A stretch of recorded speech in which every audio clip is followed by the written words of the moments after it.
Jaya Radha Madhava Kunja Vihari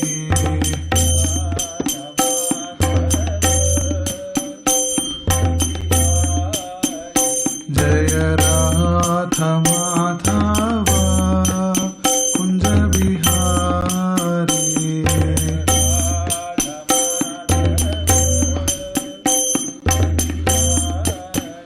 Jaya Gopi Jana Vallabha Girivaradhari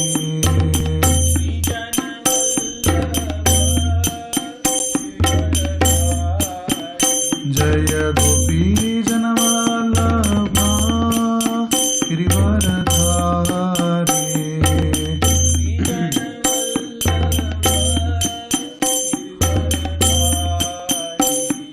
Yashodanandana Braja Janaranjana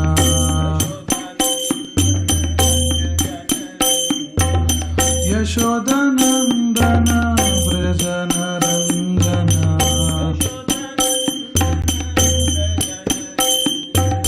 Yamuna Tira Vanachari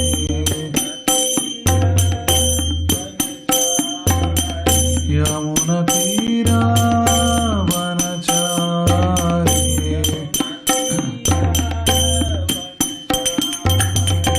Jaya Radha Madhava Kunja Vihari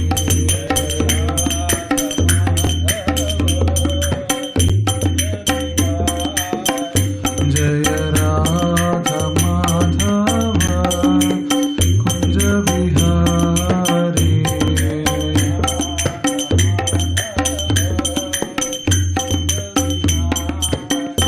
Hare Krishna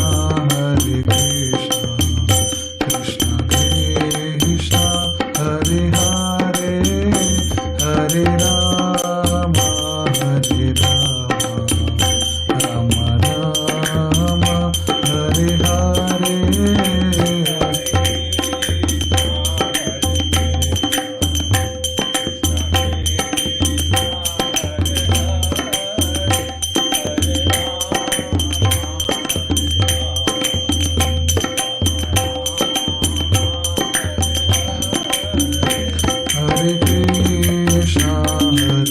Krishna Krishna Krishna Hare Hare Hare Rama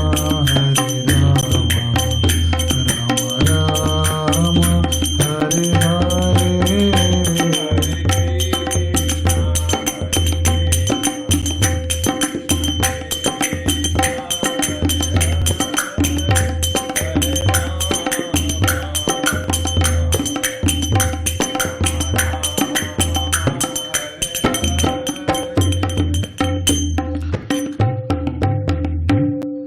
Thank you so much, Prabhu. Thank you so much, Mataji, for amazing bhajans. So, today, this is an auspicious month of Kartik, Damodar Mas, and tomorrow is auspicious, Govardhana, what is it, Govardhana lifting day. So that's why there are less devotees here, because there are a lot of home programs around the San Diego city. So one of the acharyas of our parampara, Bhakti Siddhanta Saraswati Thakur, says, when there is a scheduled class that is to be given, a lecture is to be given, and there are no audience that are there, Bhakti Siddhanta Saraswati Thakur tells you should go ahead and preach to the walls. It's because when Krishna Katha is being spoken, even the demigods would hear. So that's why, taking to the words of Bhakti Siddhanta Saraswati Thakur, we'll discuss few points on the topic of Sadhu Sanga, the power of association. So there is a magazine that is being released by Bhaktivedanta Vidyapith. In that I came across this article written by the Dean of Bhaktivedanta Vidyapith, Gauranga Darshan Prabhu. He is well known all over the world. Now he has done a lot of Bhakti Shastri courses. All the Subodhini books were authored by him. So this is one of the beautiful article written on the topic of Sadhu Sanga, the power of association. And also the specific theme of how this article goes was given as to how Krishna instructed Uddhava in Uddhava Gita. So Krishna has spoken to a lot of devotees, lot of people, who are non-devotees as well throughout the like whatever the pastimes that Krishna has performed. So Bhagavad Gita was spoken by the Supreme Personality of Godhead Krishna in the middle of the battlefield. So that is a Bhagavad Gita that is spoken to Arjuna. So like that, Uddhava Gita is a Gita that the last instruction that Krishna gives. Of course, it's eternal pastimes. But before leaving the pastimes here, finishing up the pastimes and going back to his abode, he instructs these teachings to his one of his favorite people, like dear devotees, Uddhava. In that, like there is this topic of Sadhu Sanga. So the Sadhu Sanga topic itself is very important in our spiritual life. So the importance of Sadhu Sanga, because this program is also called Satsang, Saturday Satsang we say. So the importance of Sadhu Sanga is again and again glorified through these scriptures. So there is one very nice story. In the beginning of my Krishna conscious days, like when I was going to my bachelor's, there were some courses given by the devotees. There I came across this very nice story. So the story goes like this, that there is a sadhu. So that time, in the Vedic times, how sadhus are, so they sit under a tree, they meditate for so and so on years, do tapasya, and then if there is some disturbance to their tapasya or something, they are, their tapasya finished for a moment, they go into the nearby town or city, beg alms, and then take that and again sit in tapasya for so on and so forth years.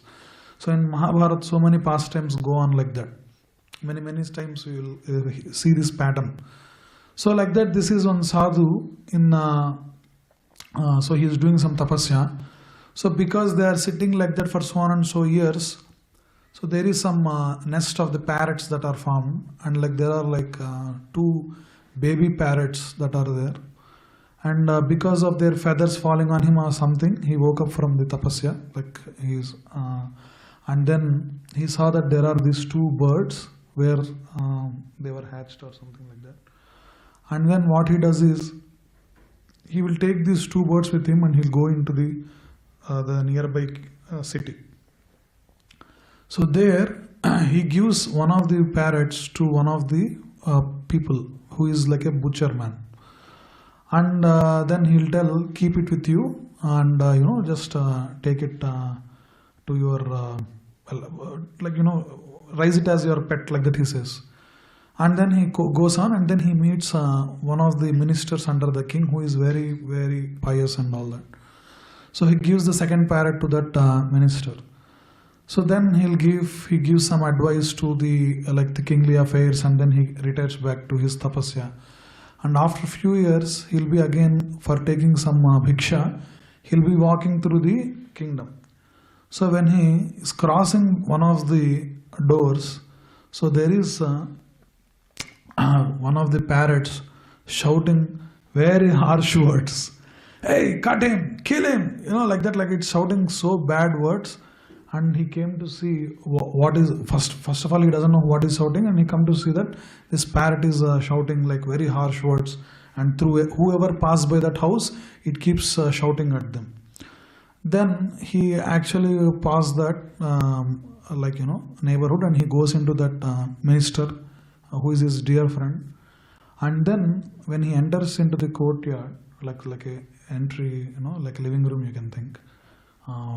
So then there will be one of the parrots which will be speaking very sweet words. Oh dear sir, please come in, please take a seat. And then the parrot itself will be calling one of the helpers and saying, oh, can you please bring some nice buttermilk or something for the sadhu, like that. It's like speaking so softly, and also it is singing very beautifully until the time he is waiting for the minister and so on. So basically, so then he comes to, he remembers that the last time when he visited these places, he gave 2 parrots to each of these people, and just because of the environment, where the first parrot is about like the butcher, where there will be a lot of tamasic activities going on. So the parrot acquired all those activities. And the reason why I told this story, and it actually made a very good impact on me, is that if you observe, the origin of these 2 parrots is the same nest from which they hatched. But because of the association is different, one was put in the butcher shop and the other one was in a nice diplomatic, very nice pious person who has saintly qualities. Because of that association is what made all the difference. So the association is very important for our general life itself. Like it makes a great impression on our life, about our activities and so on. So Sankara in Bhajagovindam says this sloka. Satsangatve nissangatvam, nissangatve nirmohatvam, nirmohatve nischalatatvam, nischalatatve jivan muktihi. That is, if you have satsanga, the good association of saintly people, then nissangatvam, then that will break the bad association. And nissangatve nirmohatvam, by removing yourself from the materialistic activities, then your bewilderment will decrease. So the major problem with our spiritual life is we have some attachment to the worldly activities, materialistic activities, and tied ourselves to the materialistic people. So and the problem with those things is because the goal of life of materialistic people, either they have no goal, or it is driven towards satisfying their senses, or which will encourage the 6 enemies for a living being. The 6 enemies are called Arishadvargas. That is Kama, Krodha, Lobha, Moha, Mada, Matsaryas. So these will actually increase in the association of worldly people. And also the goals, because they are not aligned to something pure, so they are always situated in an agitated state. And Dukkheshu Anudvignamanaha, Sukheshu Vigataspurha, Vitaraga Bhayakrota Stitadhir Muni Ruchyate. So to have that Stitadhir Muni means to have that fixed intelligence. So we should not be falling into these loops of bewilderments and so on. So satsangatve nissangatvam, nissangatve nirmohatvam, nirmohatve nischalatattvam. So when that bewilderment is gone, then you will be nischalatattvam, you will be steady in your practice or sadhana. And nischalatattve jivan muktihi. So if you have that nischalatattva, you will have the jivan mukti. So even though you are living, you are liberated. So I will speak just one point here. Many people think ISKCON is against Shankaracharya or his teachings or so on. But there is this small technical point here I heard in Radharaman Prabhu's class. So Jivan Mukti is a concept. If you take the other Vaishnava Sampradayas, especially Ramanuja Sampradaya, Ramanujacharya says only about Videha Mukti. That means you have a body, you perform the activities of devotional service, and then you leave the body and then go and perform something in Vaikuntha. You will continue these activities in Vaikuntha. But it is possible only after, the liberation is possible only after when you leave this body. But Rupa Goswami, actually this Jivan Mukti concept, Rupa Goswami actually accepts it and he tells that this is true. So he actually gives a tick mark to what Sankara says. That is, for a devotee, especially when we see acharyas like Srila Prabhupada, Bhaktisiddhanta Saraswati Thakur, Bhakti Vinod Thakur, or other paramparas, acharyas as well, we see though they are actually doing the activities which are similar to the humanly activities, engaging with the worldly people and all, but they are not affected by it. This is the state of Jivan Mukta. That is, you are living but you are liberated. That means all your activities throughout the day and all your thoughts are centered around Krishna, that though you are in this Kuntha, but you still are equivalent on living in Vaikuntha itself. So that is the concept of Jivan Mukti.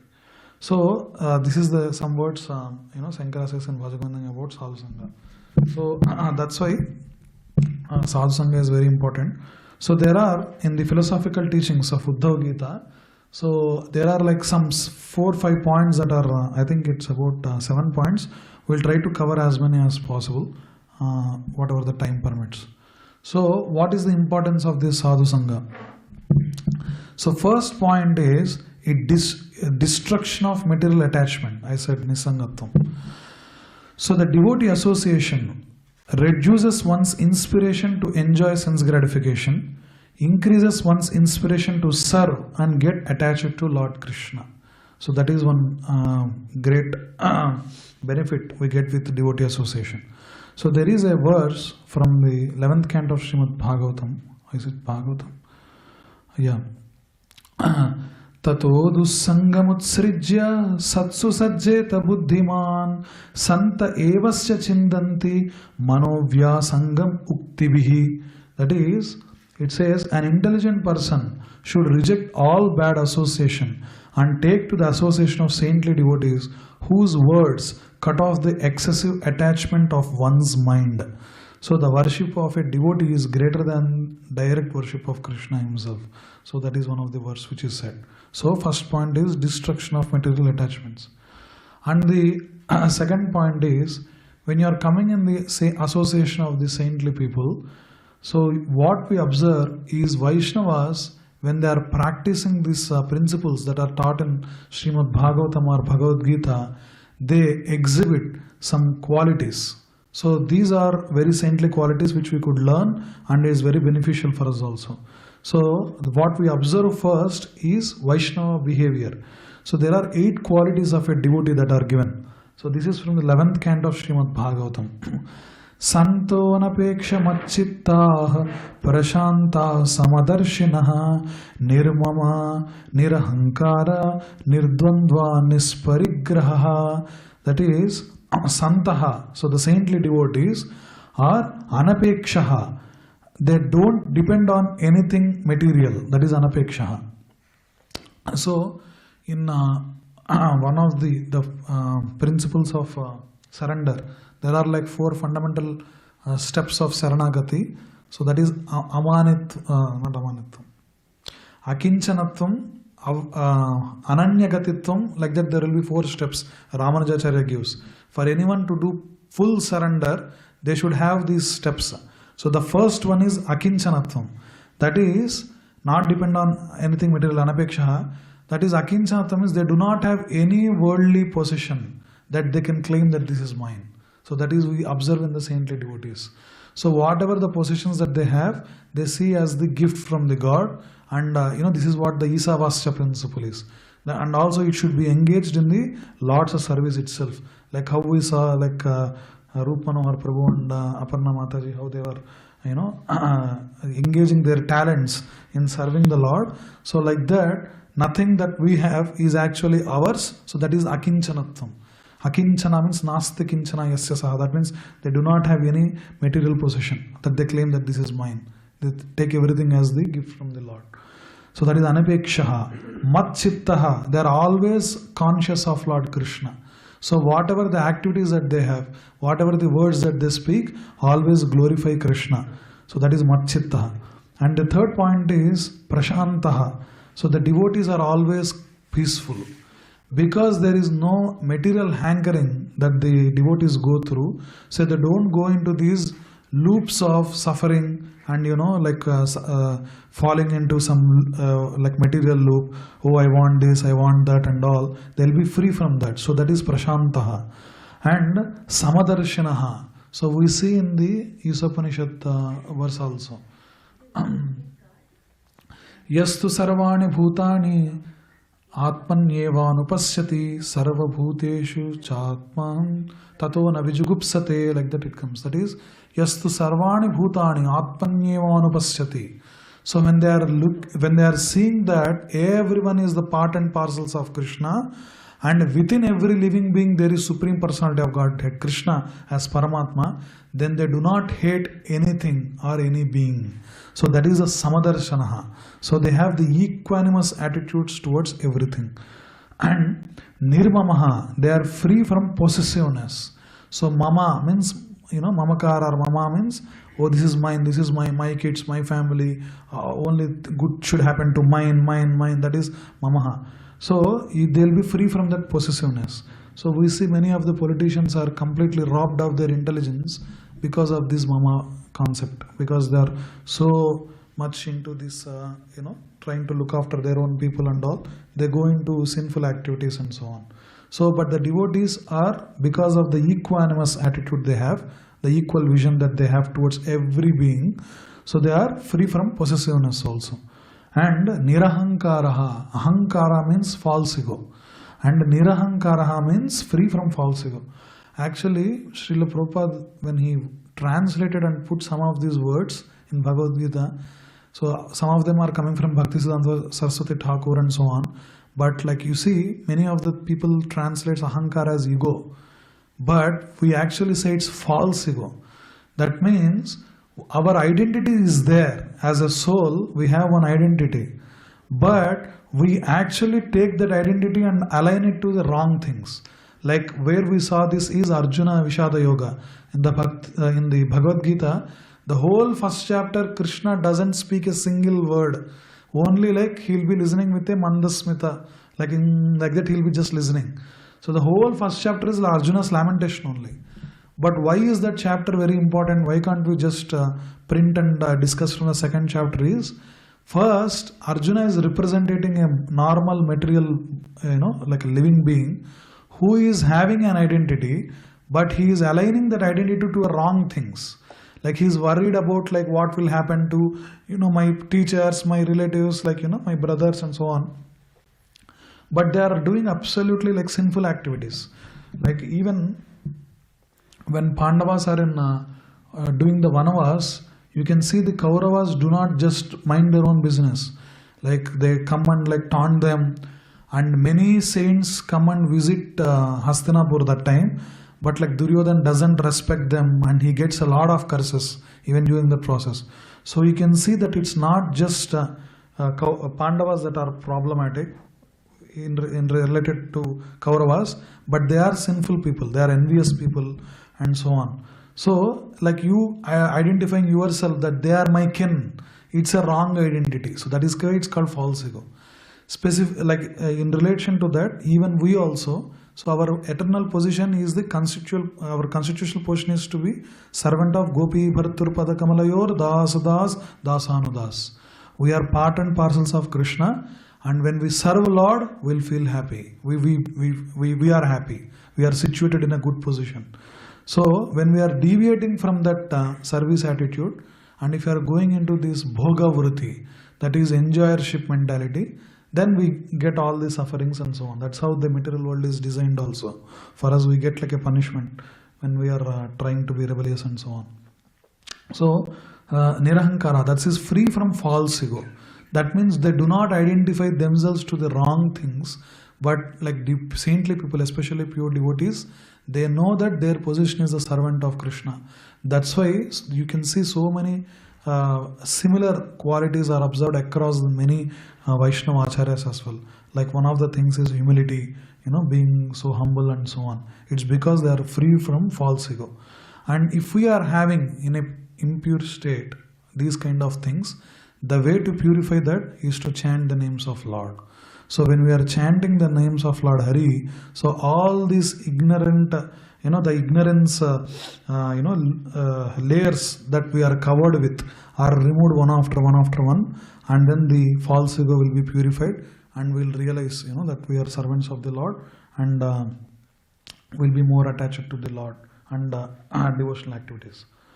And the seventh point here is nirdvandvaha, that is free from all material dualities of pain and pleasure, success and failure, and so on. So in Bhagavad Gita, Krishna tells Matra Sparshastu Kaunteya Sitoshna Sukha Dukkada Agama Paino Anitya Stam Titikshasva Bharata. Like that he says, that is all the Sita, Ushna, Sukha, Dukkha, Mana, Apamana, Labha, Labha, Jaya, Jayo, all these are dualities. That is, Sita Ushna means heat or cold. Heat or cold means what? Like the temptations of what is comfortable for my body. Like acquiring things which are more and more comfortable, and forgetting about the goal of life. And when you are running into these are all called as dualities. So when you are falling in these dvandvas, then it's very hard to focus on the spiritual path. bhogaisvarya prasaktanam taya apahrita chetasam vyavasayatmika buddhir samadhau na vidhiyate, Krishna says in Bhagavad Gita. That is, when you are in the hankering or like in the process of bhoga and aiswarya and taya apahrita chetasam, if your intelligence is stolen like in the process of acquiring these things, like always hankering or running after bhoga and aiswarya, taya apahrita chetasam vyavasayatmika buddhir samadhau na vidhiyate. This intelligence which is running after this bhoga and aiswarya cannot situate steadily in devotional life. So for us to come out of it, so we need to learn this nirdvandvaha, trying to be free from material dualities of pain and pleasure. The way we do is by observing saintly people, how they are taking shelter of the Lord when there are some problems that are there. So even in Brahmas, one of the verse will be there. It's very famous verse. I forgot. So Brahma also prays Krishna that the pure devotees, when they are going through these oscillations of from their kritam vipakam tatte kampam susamikshamaano bhunjana yevatma kritam vipakam. So what he says, tatte, so those who anukampa means mercy, are waiting for your mercy, O Lord Krishna, when they are going through this process of kritam vipakam. So they are while waiting through your mercy, they are taking from the reactions of their past misdeeds, and they are waiting in this process. Surely they are eligible for liberation. That's what Brahma says. That is, these devotees who are patiently waiting through whatever the oscillations of pain and pleasure that are given to them because of their past misdeeds or good deeds, like that, both of them. So they are surely eligible for liberation. That's what that verse says. And then the 8th point it says is free from material greed. Nisparigraha. So material greed is parigraha, means taking.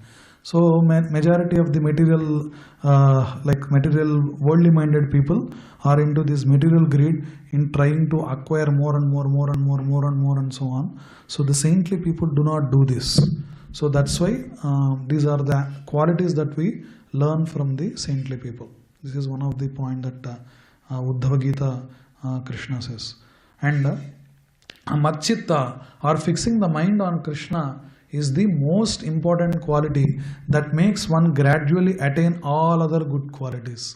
So that is one thing. So always, that's why you have to meditate and listen about the Lord's glories, speak about these glories, always chant the name of the Lord. So see, we do not, so this is not a very difficult process. Whenever we are going through life, through the day also, whatever the state we are in, we can just say Hare Krishna, Krishna Krishna, Hare Hare, Hare Ram, Ram Ram, Hare Hare. So we can take the shelter of the holy name at any point. So the third point is Krishna Katha, that purifies sins. So in the association of saintly devotees, there is constant discussion about Krishna. So one who associates with them is certainly purified of all sinful reactions and sinful proclivities. Lord Krishna enters the ear holes of the devotees through the sound vibration of Srimad Bhagavatam as spoken by pure devotees, and purifies all their shortcomings and material desires which are unfavorable for advancement in bhakti. Spiritual hearing from saintly devotees is so powerful and nourishing to the soul that it has become the ultimate aspiration of many advanced devotees, including Dhruva, Prachetas, Pruthu, Prahalada, and so on. When all these devotees attained the darshan of the Supreme Lord, they did not ask for any material benedictions. Rather, they just asked for an opportunity to associate with pure devotees and hear Krishna Katha in that association. Initially, one may not have the inclination to hear Hari Katha, but gradually one can develop taste for hearing in the association of devotees. So, we see from the pastimes of Dhruva Maharaj, Prahalad Maharaj, they always hanker for the the taste of hearing about the Katha of Lord Krishna. So, even Lord Kapila also speaks to his mother Devotee about the glory of Sadhu Sanga as follows. Satam prasangan mama virya samvido bhavanti hritkarna rasayana katah tajjoshanada swapavarga vartmani shraddharatir bhaktir anukramishyati. So shraddharatir bhaktir anukramishyati. In the association of pure devotees, the discussion of pastimes and activities of Supreme Personality of Godhead is very pleasing and satisfying to the ear and heart. By cultivating such knowledge, one gradually becomes advanced in the path of liberation, and thereafter he is freed and his attraction becomes fixed. Then real devotion and devotional service begins. So sometimes we might not have the opportunity to receive direct instructions from the pure devotees. So then what is the situation is being said here? If one does not receive direct instructions from the pure devotee or associate with them, simply by hearing a pure devotee glorify Lord Krishna, one can be purified of all sinful reactions. Prapunanti agham. There are two ways of association, Vani and Vapu. That's what is discussed here. One is directly doing service to the pure devotees, like in Vapu Seva. And if you are not able to do that in physical, the more glorified way of serving is Vani Seva. That is by hearing about, like we have lectures of so many senior Vaishnavas who are Prabhupada disciples also. So you can hear from them and do Vani Seva also. So that is because the Krishna Katha purifies sins. And the fourth point that is said here is achieving Bhakti by Krishna Katha. So,